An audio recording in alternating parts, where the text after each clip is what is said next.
Once upon a time in midwinter, when the snowflakes were falling like feathers from heaven, a beautiful queen sat sewing at her window, which had a frame as black as ebony wood. As she sewed, she looked up at the snow and pricked her finger with her needle. 3 drops of blood fell into the snow. The red on the white looked so beautiful that she thought, "If only I had a child as white as snow, as red as blood, and as black as this frame." Soon afterward, she had a little daughter that was as white as snow, as red as blood, and as black as ebony wood. And therefore they called her Little Snow White. Now the queen was the most beautiful woman in all the land, and very proud of her beauty. She had a mirror, which she stood in front of every morning and asked, "Mirror, mirror on the wall, who in this land is fairest of all?" And the mirror always said, "You, my queen, are fairest of all." And then she knew for certain that no one in the world was more beautiful than she. Now Snow White grew up, and when she was 7 years old, she was so beautiful that she surpassed even the queen herself. Now when the queen asked her mirror, "Mirror, mirror on the wall, who in this land is fairest of all?" the mirror said, "You, my queen, are fair, it is true, but little Snow White is still 1,000 times fairer than you." When the queen heard the mirror say this, she became pale with envy, and from that hour on, she hated Snow White.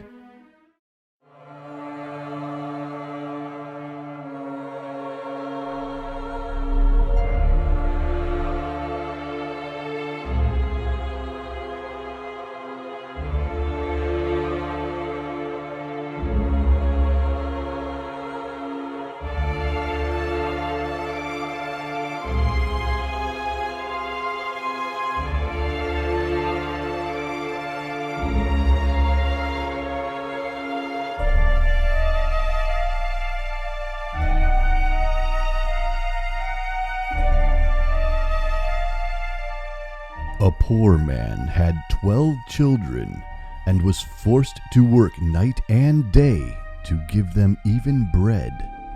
When therefore the 13th came into the world, he knew not what to do in his trouble, but ran out into the great highway and resolved to ask the first person whom he met to be Godfather. The first to meet him was the good God, who already knew what filled his heart, and said to him, "Poor man, I pity you. I will hold your child at its christening, and I will take charge of it and make it happy on earth." The man said, "Who are you?" "I am God." "Then I do not desire to have you for a godfather," said the man. "You give to the rich and leave the poor to hunger." Thus spoke the man, for he did not know how wisely God apportions riches and poverty. He turned therefore away from the Lord and went farther. Then the devil came to him and said, "What do you seek? If you will take me as a godfather for your child, I will give him gold in plenty and all the joys of the world as well." The man asked, "Who are you?" "I am the devil." "Then I do not desire to have you as a godfather," said the man. "You deceive men and lead them astray." He went onwards, and then came Death striding up to him with withered legs, and said, "Take me as Godfather." Then the man asked, "Who are you?" "I am Death, and I make all equal." Then the man said, "You are the right one. You take the rich as well as the poor without distinction. You shall be Godfather."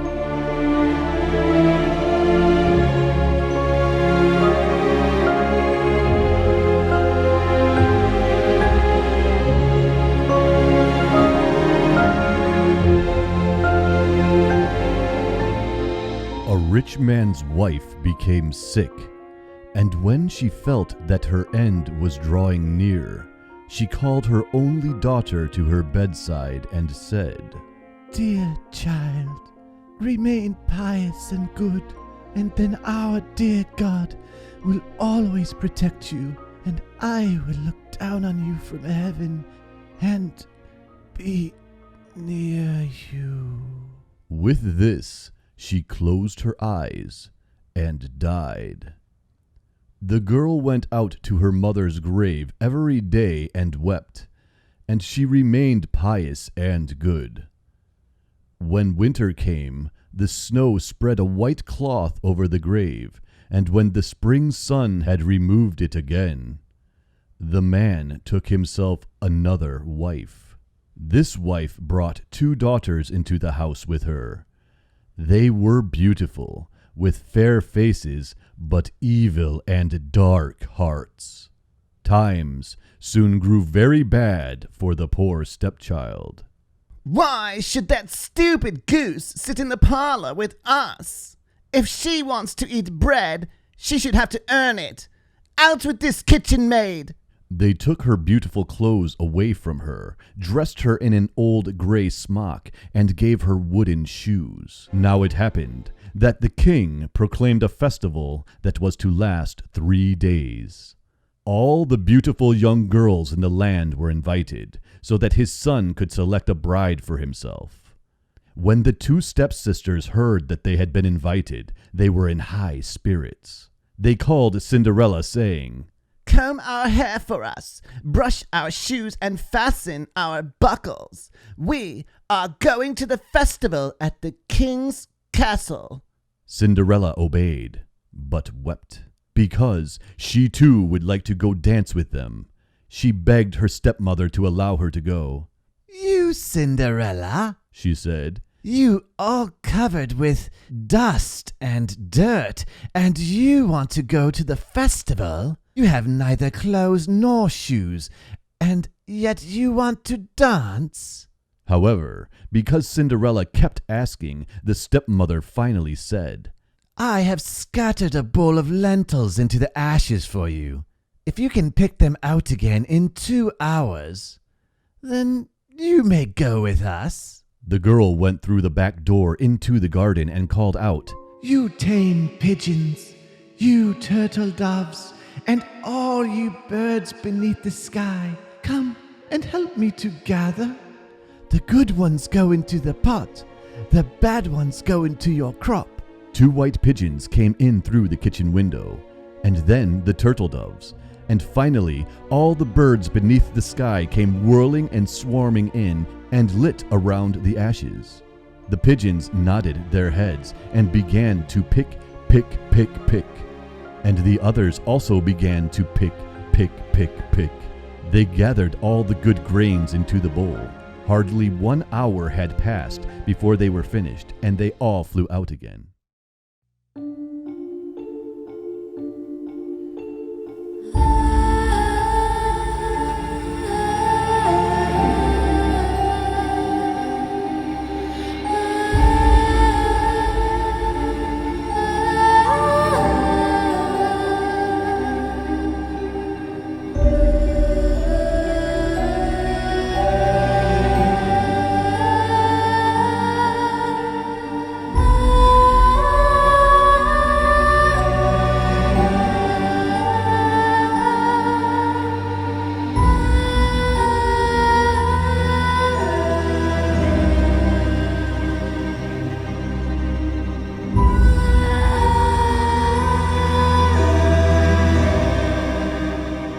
Once upon a time, there lived in a certain village a little country girl, the prettiest creature who was ever seen.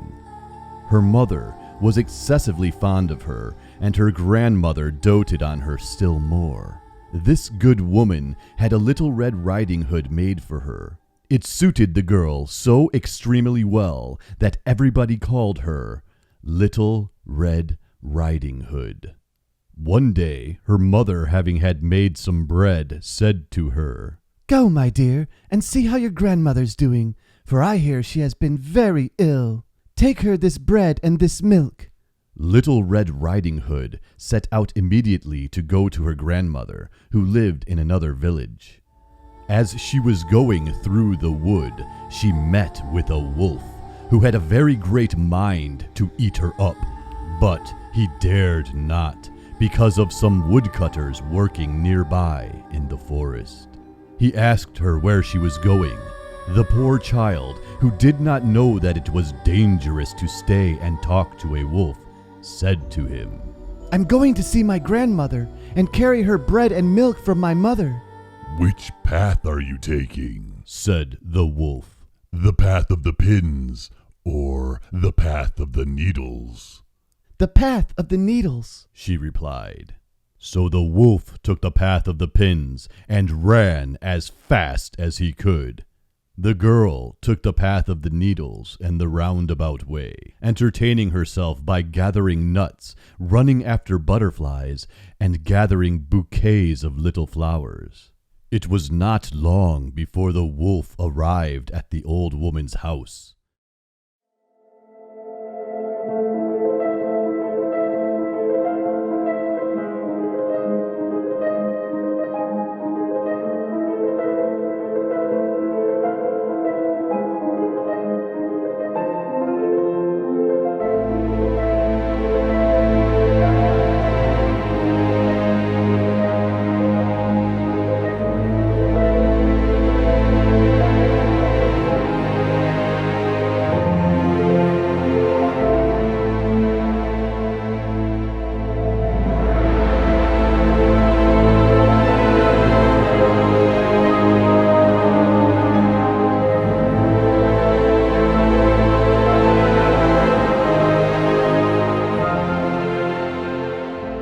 Now then, we will begin.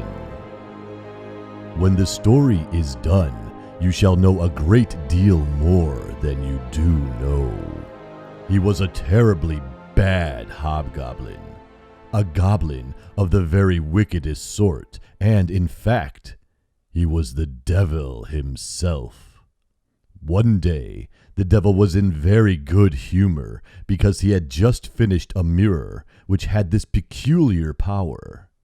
Everything good and beautiful that was reflected in it seemed to dwindle to almost nothing at all, while everything that was worthless and ugly became most conspicuous and even uglier than ever. In this mirror, the loveliest landscapes looked like boiled spinach, and the very best people became hideous, or stood on their heads and had no stomachs. Their faces were distorted beyond any recognition, and if a person had a freckle, it was sure to spread until it covered both nose and mouth. That's very funny, said the devil. If a good, pious thought passed through anyone's mind, it showed in the mirror as a carnal grin, and the devil laughed aloud at his ingenious invention.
In the big city, it was so crowded with houses and people that few found room for even a small garden, and most people had to be content with a flower pot. But 2 poor children who lived there managed to have a garden that was a little bigger than a flower pot. These children were not brother and sister, but they loved each other just as much as if they had been. Their parents lived close to one another in the garrets of 2 adjoining houses. Where the roofs met, where the rain gutter ran between the 2 houses, their 2 small windows faced each other. One had only to step across the rain gutter to go from window to window. In these windows, the parents had a large box where they planted vegetables for their use, and a little rose bush too. Each box had a bush, which thrived to perfection.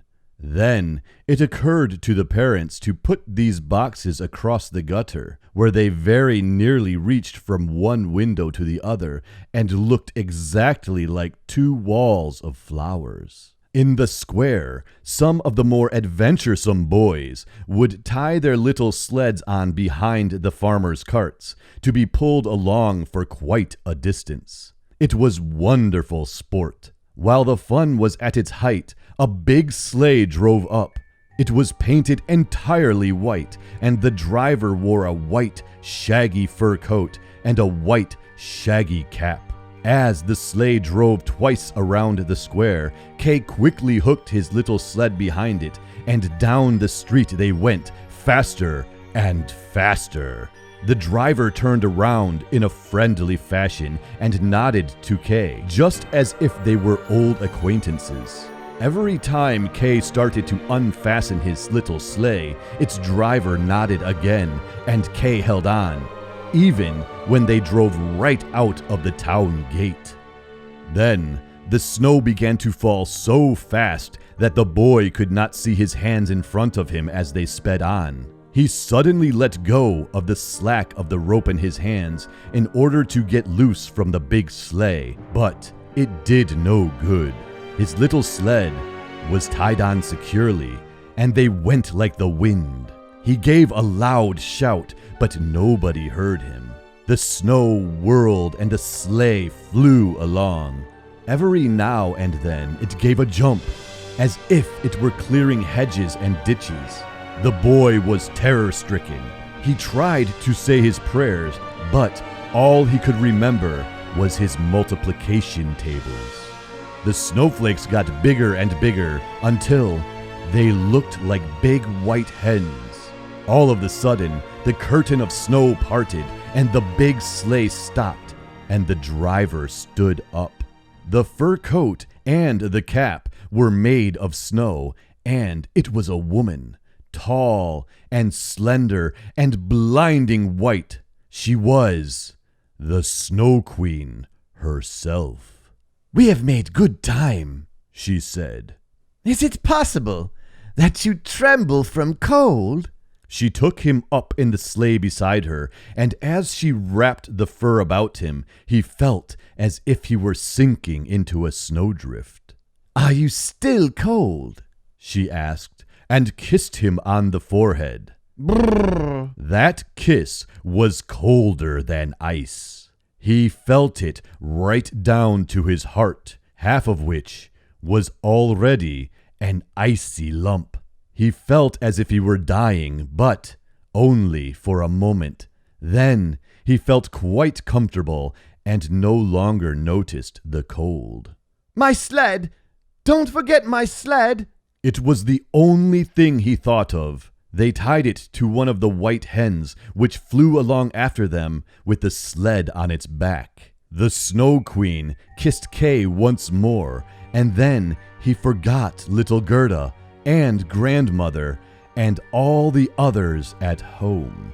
"You won't get any more kisses now," she said. "or else I should kiss you to death."